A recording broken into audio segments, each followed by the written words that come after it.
Welcome to Leaders in the Arena. My name is Jenny Whitener, and I'm the Executive Director for the Brock Barnes Center for Leadership at Covenant College. Leaders in the Arena is about real stories, hard-earned insights, and practical guidance from leaders that are doing the work of leadership in the arena. The Brock Barnes Center for Leadership's mission is to equip servant leaders to faithfully build institutions and communities in Christ's work of making all things new. We do that across four major capabilities: our Institute for Student Leadership, the Institute for Innovation and Impact, the Institute for Executive Education, and our Wisdom and Insight series, which brings me to today's program. And our special guest, Brad Voyles, the president of Covenant College. How exciting it is to have you with us today, Brad. Thanks, Jenny. It's great to be here. Yeah, so, and when we have our guests on, one of the first things that I always ask is if you would just please share with our audience today a bit about your personal background. What's been your leadership journey? Yeah, so I'm the firstborn of three boys, so that was probably my first leadership opportunity growing up with two younger brothers. But yeah, going off to college, I was the first in my family to go to college, to graduate from college. And so that was a good opportunity for me to step into a situation that I had no real social capital, cultural capital built up, but I learning on the fly, and I became an RA my sophomore year of college and did that for 3 years. So a 3-year RA, and I still point to that as a defining moment in my career. I went to college to be, I was a biology major. I went to be a vet, and I still joke that I still work with large mammals to this day, just not the way that I thought I would. But being an RA was this student leadership opportunity that was actually quite formative. And so I'm always a big proponent here in the college of encouraging students to step into leadership opportunities in this season, whether it's at the college, whether it's at the local church, or stepping into work while they're here. It can be incredibly formative in terms of how you think about leading others, how you think about serving others. But from there, I went on to grad school, then on to seminary. When I was in seminary, I got connected with my now wife, and Kelly. We've been married for 28 years, and we have 3 kids, 2 boys who graduated from Covenant, and a daughter who's a junior at Covenant right now, just a couple floors above me here in Carter Hall. We've been at Covenant now this is year 21. I served most of that time as vice president for student development and dean of students, but became interim president back in the spring, summer of 23. And then the board appointed me in October of 23. So kind of my junior year of being president. But as far as the leadership journey, beyond the student leadership opportunity, I'd also emphasize just one other thing that I think is really critical, and that's to say yes when given the opportunity to step in, even just for a short amount of time, to step into gaps.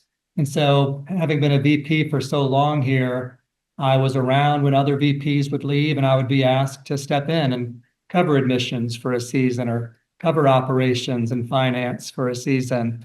I was asked to lead our COVID response back in 2020. And then most recently to be asked to be the interim president. So each of those, just saying yes, were great opportunities to be stretched, to learn different people in the organization, to learn the different areas of the organization, and just so you're certainly filling your own information bank, but also your tool kit in a way in terms of what you're being stretched to do. So yeah, so here we are, and spring semester of year number 3. Great. How exciting.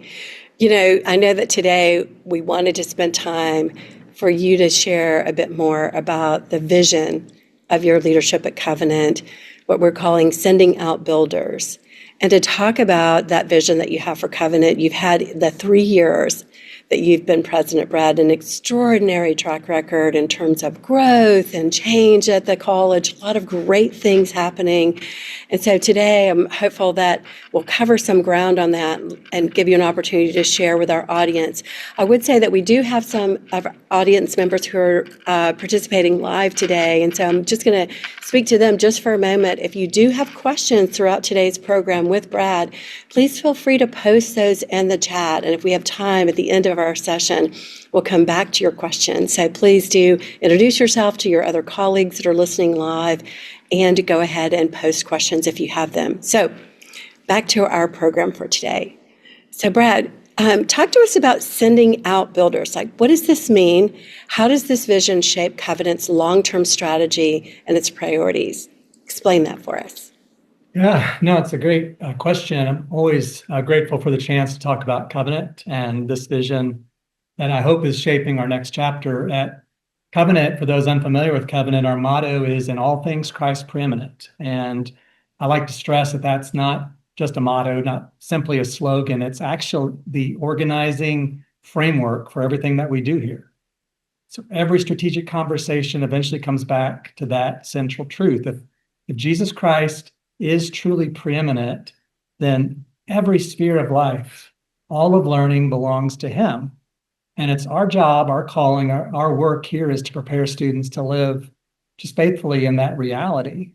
So when we talk about sending out builders, and the vision that we have right now is just sending out builders to serve the church in the world.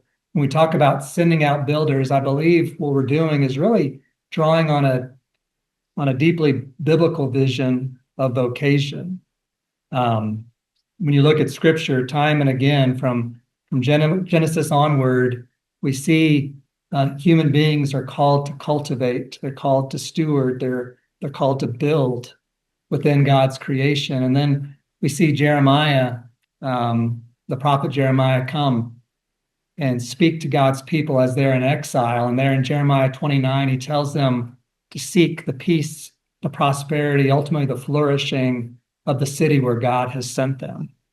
And how do they do that? The way Jeremiah talks about this is they are to plant vineyards and gardens, they're to build homes, they're to marry, have children, build families, build institutions. And that's really the reality has been all along, that Christians and Christian institutions, and most clearly the church, have always served as a load-bearing wall to society. They provide structure and support, seeking the good, doing good for the surrounding cities and communities. So when we say Covenant exists to send out builders to serve the church in the world, we recognize that we are a sending agency. We exist to equip, to inspire, to disciple, to ultimately to send out graduates who understand that their Christian life, their faith is not confined to church alone. What we're doing here is much more holistic than that. We're working very hard here to ensure that they are prepared to enter every domain, every calling that they're ever going to have, whether they're called to business or education or teaching, medicine, engineering, public service, if they're called into the arts, sciences, ministry. All of them are called in so they can participate in this eternity encompassing calling that Christ has taken up to make all things new. So if I just reduce it down, I like to think of it this way: builders are Christ followers who take responsibility. They build institutions, they build families, they build communities, they build businesses and nonprofits, they build churches. Mm-hmm. And as they build these organizations and institutions, they are seeking to serve the common good. When I hear you describe the builder's vision, sending out builders, it's so inspirational. And I have to imagine that it's so inspirational for the students as well. because, they're entering college, they're really starting that next phase of their growth that will land them into whatever their career will be, their role in society, and having that community come around them, all the learning, the nurturing that will help them be that builder for Christ and to help shape that next generation of capability for our world. So needed. And I can imagine if I'm a student there, how inspiring it would be to know that the college is behind me in that way. Can you talk a little bit about how the builder's vision is impacting the strategy for Covenant, and what does it mean when you're looking at the strategic investments that the college may be making over the next few years? Yeah, I hope students are inspired. I actually have done 3 chapels this year on building, and the first one was just on this vision to be builders. And I challenged them to start dreaming right now. Start talking with your friends and your hallmates. What do we want to build together? And so it's been fun to watch my own kids. My son, who graduated 3 years ago, went off and started a business with another Covenant grad. And how nice it's been for them to circle back around with their faculty for advice and counsel.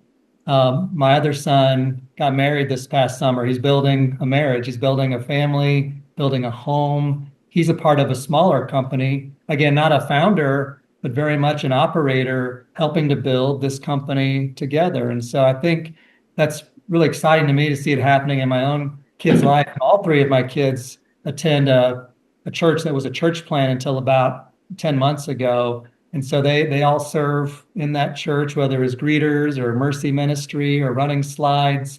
But again, that's how we build the church together, by showing up shoulder to shoulder, worshiping together. And so it's been fun to watch it happening with my own kids. And I hope students are being encouraged and feeling a sense of, oh yeah, this is what we're called to do. I would say, as far as your question was how that's working itself out strategically, Right. I think on some of the most foundational levels, what Covenant's always been about is not seeing college as just this transfer of information, but about formation of who we're becoming, not just what you do, but who you are. And your identity is rooted in Jesus Christ. We want students to graduate intellectually prepared, but also with strong character, moral courage, spiritual maturity, a real sense of vocation. And that really shapes how we think about the curriculum, about the student experience. We're about not just knowledge acquisition, but cultivating wisdom, this real integrated vision of life where theology and learning and vocation all belong together. And it's really, I think, leads us to ask, I think, a really practical question. How are our graduates going to be prepared to lead, to serve, to be builders and all their callings after Covenant? And so I think that's the question that ultimately should inform our priorities, which in this new strategic plan really has an emphasis on experiential learning, mentorship, vocational discernment, connecting what's happening in the classroom to career and to calling. So sending out builders is not just a vision that goes on a shelf. It's not just words. Hopefully it's an organizing framework. It's a lens through which we're constantly thinking about Covenant's future. Well, I can't help but jump in as a mom, right? So I know that some of our listeners that probably follow some of my podcasts know that I have a son that is soon to be a graduate of both Covenant College and Georgia Tech. And when I hear you talking about equipping students to be builders, about really pouring into them as formation and cultivating their wisdom, I feel that it's transformational for them. And when I see my own son, and even when he's off to an internship at Lockheed Martin, that he is leading in the teams that he's a part of with that formation anchor. I see it when he's inviting his other interns to go to church with him, when he's at internship in Orlando, and how he's built such a strong following that even though he's not in Orlando anymore, he's in Atlanta at Georgia Tech, the Orlando church invites them to go to conferences in Detroit. I mean, these relationships and the commitment to Christ, the commitment to their role to live for Christ, and their influence in our world is just something they carry with them as a part of that. So as a mom, I see that formation coming to life through my own son. So that's been great. And I'm sure you've seen it with your own children and all the students that you get to know so much at Covenant. But it is not a slogan on a wall. It is not the sign at the entrance of Covenant. It is real. And it is something that is happening to really build that next generation. Oh, absolutely. Thanks for sharing that. That's so encouraging to hear. And I love to hear it from parents who share about it. And I mean, the reality is the world screams loud at us. We're being shaped by cultural forces all the time. And so I think to be in an immersive community like this, where everybody's speaking the same language, has a real anchoring effect in terms of identity in Christ, thinking missionally in terms of what our calling is, primarily as Christ followers. And so it's hopefully it's durable.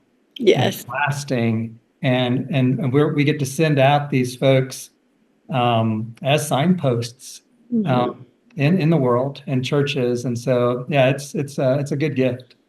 And I'm really excited about the next generation of Brock Barnes, because that philosophy, that commitment of formation and renewal and Christ-centeredness coming through the student population is now also something that we can do with executives and business leaders and church leaders. And as we broaden the Brock Barnes capability, that renewing that sense of formation and how I go forward as a builder in whatever profession I'm in, or what in my home, that is something I think we can take that learning, we can take all of that capability and continue to expand its reach in broader ways across different generations. You know, one of the things I've also heard you talk about in the future for Covenant is this concept that goes right with formation, and you mentioned it a little bit, of flourish. And then talk to me a little bit about how you see this flourishing continuing to grow at Covenant, and what does it mean for the community at large that's connected in and around Covenant? Yeah, I guess for a little background, we've been working on a new strategic plan the last, I guess since the summer really, and you've been so kind to help us with that, pushing us and prodding us, and just a great collaborator and facilitator. And one opportunity for us that has emerged in the listening sessions, and I'm talking everybody from the board to faculty, staff, students, alumni, parents, donors. We just did a lot of listening sessions, and there was a pretty consistent theme of opportunities for improvement was about experiential learning. Thinking like internships and practica, shadowing, mentoring, those sorts of boots on the ground opportunities. And so one item in the strategic plan that I'm particularly excited about is something that we're calling the Flourish initiative, which again, everybody's doing internships. It's not a light bulb moment for us, but for me, it's always the why. And I think it grows directly out of that vision from Jeremiah 29 that we are called to engage with those around us, to build in order to serve and bless the surrounding community. And so I think what Flourish does is it takes really seriously the idea that vocational discernment rarely happens in isolation. And that's the beauty of a residential college, the power of community, of being known by your faculty and your staff and your peers. I mentioned, my son teaming up with a hallmate to start a business, going back to their faculty to ask questions. And so students can discover their callings in a multitude of ways. They learn them through classroom instruction and conversations with their faculty, through work study mentorship, through, like I mentioned, student leadership opportunities like I did, but most certainly through engagement with mentors and organizations, and having the opportunity to work on real world challenges. And so our location here in Chattanooga creates remarkable opportunities for that kind of engagement. And so when we talk about the Flourish initiative, and you know this, but on my board is this figure eight that we had up there of the students on the top and the Chattanooga broader community on below, and us as this nexus point where we have a city that actually wants to partner with our students, wants to engage with them. Our students are wanting to engage with the city. And so we get to step into that and provide students opportunities, hopefully, to provide internships and job shadowing and community partnerships and mentoring relationships that will connect their academic learning with meaningful service in the city. So both the students flourish and the city and the businesses and ministries will flourish as well. And, I've seen a number of those things that are already, there's so much of it that's already happening. I'm loving the fact that we can talk, and just be excited about and celebrate this concept of flourish. Recently, I had an opportunity to work with Dr. Wesher and some of the students from Covenant. They were hosting a session around a new habitat for homeless that was built by Branch Technologies, and how the students were engaged in working with the community to look at this new technology, how that might help the problem that we have with homelessness and providing affordable temporary shelters. And, I've had the opportunity to see students engage in service at the Chattanooga Food Bank or service through internships, but so often you see this heart of giving, this heart of nurturing come through in the work and the volunteer work that they're doing. And I'm excited to celebrate that, and I'm excited to see that grow. And then we have this new executive roundtable that we're going to actually start next week, where we're bringing together leaders from across the region that have great wisdom and experience from all kinds of professions, from church leadership to the judicial system to business and entrepreneurs, to really pour into students and to help nurture them. So I see that big crazy eight having lots of nodes along it, so that there's lots of different types of flourishing and enablement happening to make us better and to make our communities better for making all things new with Christ's work. So I'm excited about that. I think that's the important piece of all this, is it's not just about serving our students. We can't just treat Chattanooga as this learning laboratory for student experience. It can't be a unilateral one-way relationship. And so we, like as Christians, we're called to see the community of Chattanooga and beyond, and really wherever our graduates go, whatever communities they go into, they're going there to serve them, to help them flourish. And so, like you've described, these different initiatives that you guys you're working on at Brock Barnes, what our Calling a Career will work on, that our faculty have been, as you indicated, have been doing for years already. It's designed so students are going to learn from local leaders and organizations and businesses while contributing their own ideas, their own energy and creativity, but all for the good. And so it is seeking the flourishing of the place where God has sent us. And I just think, to your larger point there, it is happening, but I would say it's been happening for a long time. It's what I love about this is it's just Covenant's DNA. Mm-hmm. If you go back we moved to this mountain in 1964 from St. Louis here at the Lookout Mountain Hotel. Our second president began in 1965, Marion Barnes, for whom your center is named. He was the second president, and he had his PhD in chemistry. And while he was president, he began serving as the chair of the Hamilton County Air Pollution Control Board, and was instrumental in helping make these improvements to air quality that wouldn't drive out industry, that wouldn't sacrifice jobs. And so that brought a wide-ranging respect in the Chattanooga community for Covenant through Marion's service. And then that legacy certainly has continued with Frank Brock, the other namesake of the center that you're leading, as well as just other faculty, staff, and alumni for years and years and years. I tell people that our data shows that 1 in 7 Covenant students stay in the Chattanooga area when they graduate. We've got over 70 businesses started by Covenant grads.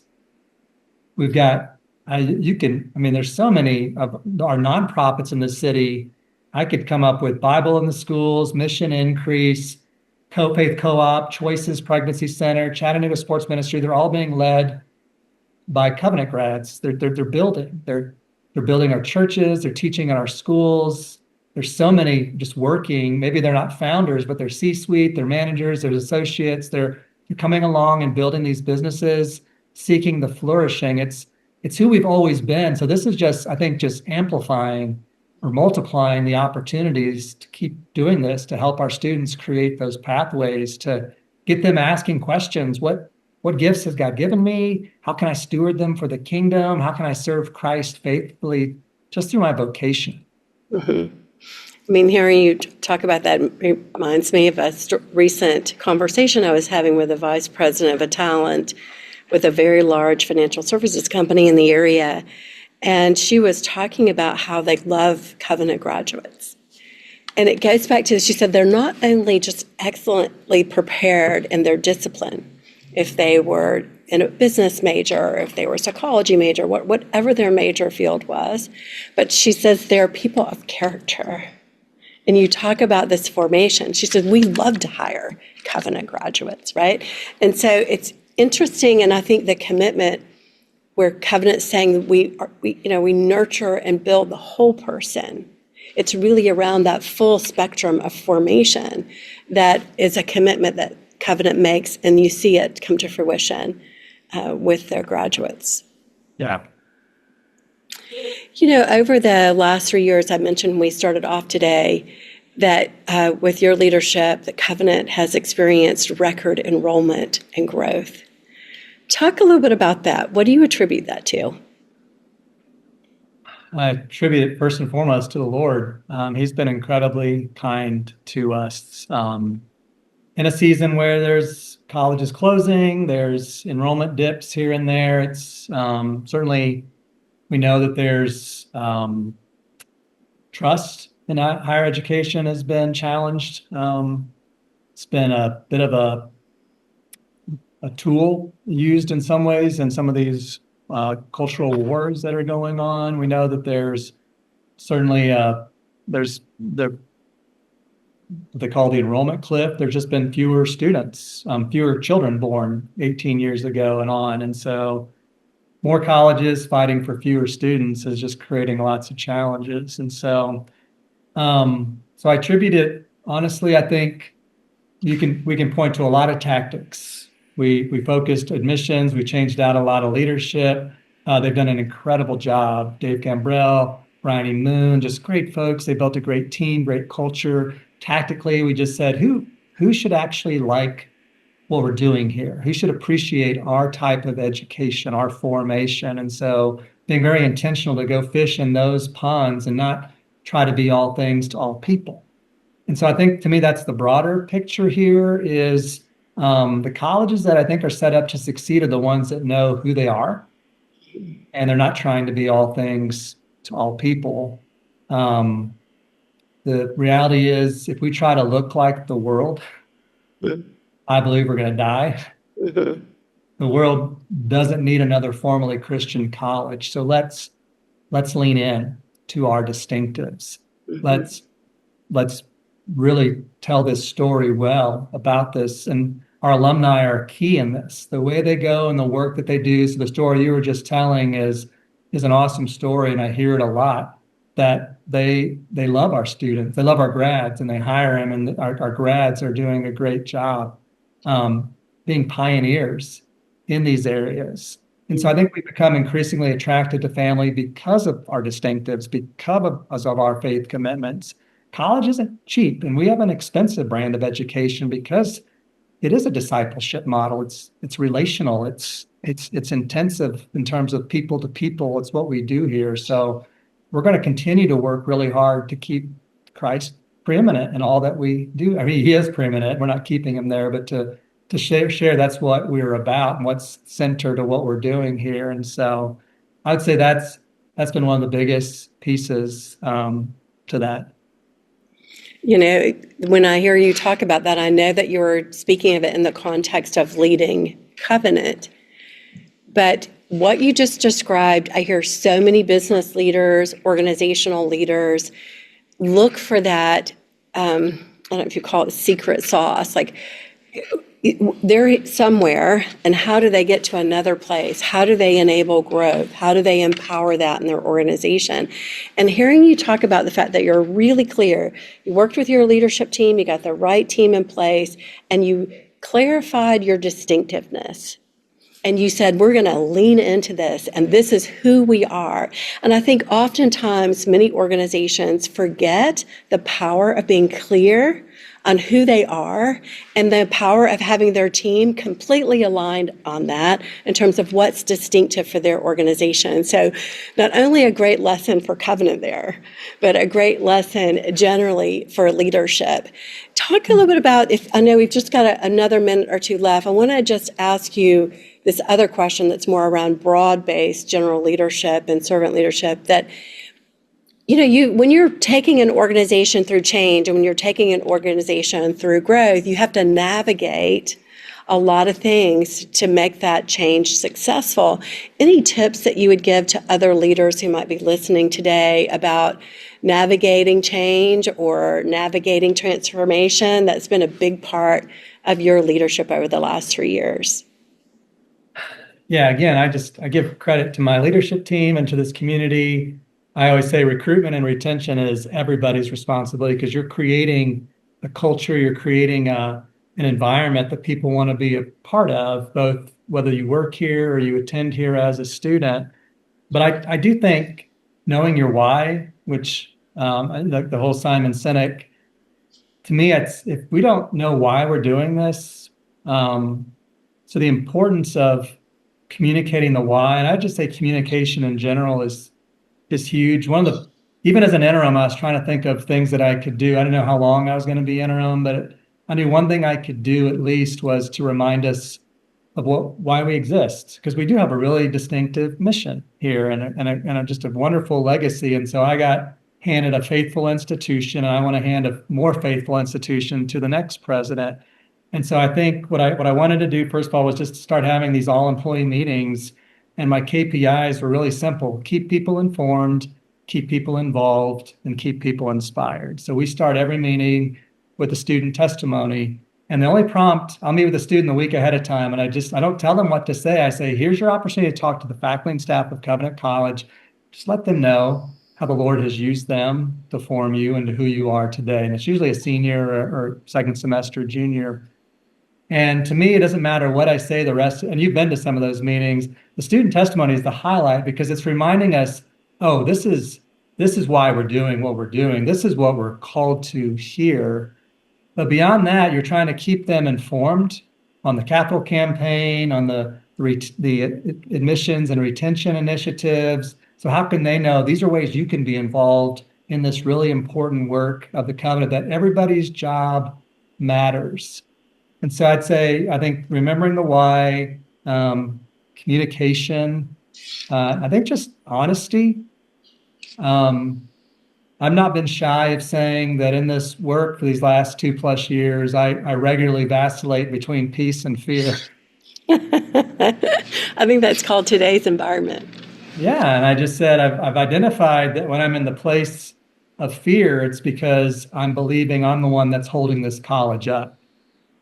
And so it's a daily, if not hourly, recalibration to remember, no, for 71 years, the Lord has been holding up this institution. It's just my job to remind everybody else, including myself, of that. And so ultimately, viewing myself not as the president, I view myself as a steward. Yes. I was thinking about this recently when we're at the 2-year anniversary coming up of my inauguration. I had to write an inaugural address, and I led off by just saying, I'm a steward. And that's the approach we need to take to this, that this is the Lord's. I'm an administrator, and the root Latin there, administer, is to serve. So I think servant leadership rooted in stewardship is really the important mentality to take in, that this is not mine, it's the Lord's. And I could go on and on and on about that. But I would just say two verses I would encourage people to think about. One's 1 Corinthians 11:1. Paul says, follow my example as I follow the example of Christ. So I'm only as effective. I only want people to follow me as far as I follow Christ. And then I love this little verse at the end of Psalm 78. It's the very last verse. It's describing David. And it says, with upright heart, he shepherded them and guided them with his skillful hand. You catch that upright heart, skillful hand. I think that captures what leadership ought to always be concerned about. There's a character component first, the upright heart, and then certainly there's a competence piece to have that skillful hand. But character has got to be central in all that. Well, I know that we've worked together on this new mission for Brock Barnes around servant leadership, and you just described it beautifully.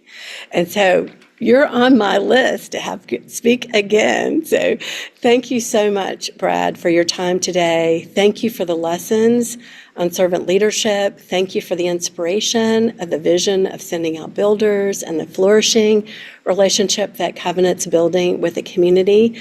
It's been a great pleasure to have you today. Hey, thank you so much, Jenny. I appreciate that you're doing these. All right. Take care, everybody. Bye. We'll see you soon. Bye.